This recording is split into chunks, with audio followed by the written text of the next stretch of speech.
আপনারা দেখতে পাচ্ছেন চট্টগ্রামের উম্মুল মাদারিস হাটহাজারী মাদ্রাসা। আপনারা জানেন পুরো দিন কিন্তু এখানে মাদ্রাসার সামনে স্থানীয় এবং যারা সুন্নি মতাদর্শী যারা রয়েছে তারা পুরো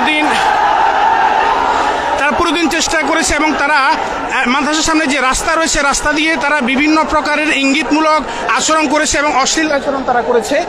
এবং আপনারা জানেন যে পুরো দিন একবারে সকাল ভোর থেকে নিয়ে মাগরিব পর্যন্ত তারা কিন্তু চরম আচরণ করেছে এবং তারা মাদ্রাসার সামনে দিয়ে বিভিন্ন গান বাজনা দোল টাপড়া তারা বাজিয়ে গেছে।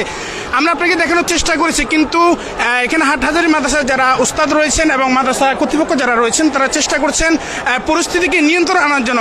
এবং আমরা যতটুকু জানতে পেরেছি যে এখানকার যে ছাত্রদলের যে কর্মী যে মাদ্রাসা এবং মসজিদের দিকে নেগেটিভ ইঙ্গিত করেছে, আমরা শুনতে পেয়েছি যে তাকে নাকি ইতিমধ্যে হাটহাজারী থানা তাকে গ্রেফতার করেছে। এবং আপনাদেরকে দেখাচ্ছি যে আমি লাইভের মাধ্যমে এমবি টাইমসের লাইভে যে এখানে হাটহাজারী মাদ্রাসার যে গেট রয়েছে মেন ফটক সেটি কিন্তু মাদ্রাসা কর্তৃপক্ষ লক করে দিয়েছেন। এই জন্য পুরো মাদ্রাসা হাটহাজারী মাদ্রাসা উত্তাল একটি পরিবেশ বিরাজমান রয়েছে।